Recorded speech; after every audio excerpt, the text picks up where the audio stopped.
So in this video, I'm going to go over some of the skull bones. I really like this skull. It's got the colors that help separate the bones. So we're going to do an overview. Some of you may enjoy this. This will definitely be helpful for my students.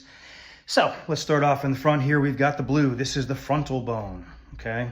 We've got these two green ones here. These are the parietal bones. They are separated by a suture called the sagittal suture. The suture separating the frontal from the parietal is called the coronal suture. We go back here, we have this brown one's called the occipital bone, and going around that we have the lambdoid suture or lambdoidal. We have this orange bone, that is the temporal bone, and going around that we have the squamous or squamosal suture, okay? The blue guy, that's gonna be our zygomatic bone, all right? And then you've got, see that red one there? That's gonna be the sphenoid bone. We're gonna see, when I pull off the top of the skull, we're gonna look on the inside and see that. So zygomatic bone blue, yellow, we're gonna have the maxillary bone. The purple, there's two here on either side, those are nasal bones. If we look at the red on the inside here, red there and red there, those are lacrimal bones, okay?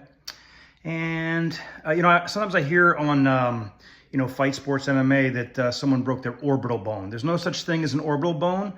The orbit, as you can see with the different colors, it's made up of a number of different bones. So there's no orbital bone, there's no one single bone. Now, of course, one of those can fracture, but it's not an orbital bone. All right, if we look through the nasal canal here, we've got a piece of the ethmoid bone coming straight down here, okay? This is called the perpendicular plate, and then the green there that meets up with it, that is a separate bone called the vomer, all right? Here's the jaw, okay? This is the mandible, and the mandible is actually the strongest bone in the face. Little fun fact for you. Right there is the mastoid process. So if you tap behind your ear right there, okay, that bone, that is the mastoid process, okay? Now we'll go to the bottom here, and then we're gonna open up the skull. So we look at the bottom, we got a big hole, right? Big hole, foramen magnum. Foramen just means hole. We got lots of foramen in the skull. I have a different video where I go over all the foramen.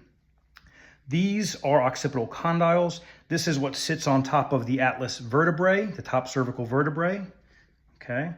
And yeah, so that's all I want to show you with that. But let's pull off the top of the skull and dive inside. Okay, so, okay, anterior, posterior. So we orient ourselves. This is also part of the ethmoid bone. So this little fin, if you can see that fin there, that is called the crista galli. On either side of it, it is called the cribriform plate, both parts of the ethmoid bone. If you look at the red thing, almost looks like a bat. Okay, if you look at the red thing there, that is our sphenoid bone. You've got the lesser wings of the sphenoid up here, and down here, what's called the greater wings of the sphenoid. Then you have this little saddle that sits in the middle of it, okay? And that is the sella turcica, and that's actually where the pituitary gland sits, all right? And I already talked about the foramen magnum there. So that kind of gives us an overview of the inside. I really wanted to show that sphenoid bone because it's hard to visualize that without getting inside there. All right, and I think that covers everything I wanted to cover for this. Later. One more thing. We're back. One more thing. Right there, temporomandibular joint. So a lot of people are like, oh, I have TMJ. Well, everybody has a TMJ. It's called the temporomandibular joint. It's where the mandible meets the temporal bone, okay? It's right there. You can see the joint capsule right there as well. But when they're talking about having TMJ, they're saying they have TMJ syndrome, which means that capsule gets damaged, and then there starts to be excessive movement and stuff like that within the joint. So I just wanted to share that little last bit. Stay strong. See you next time.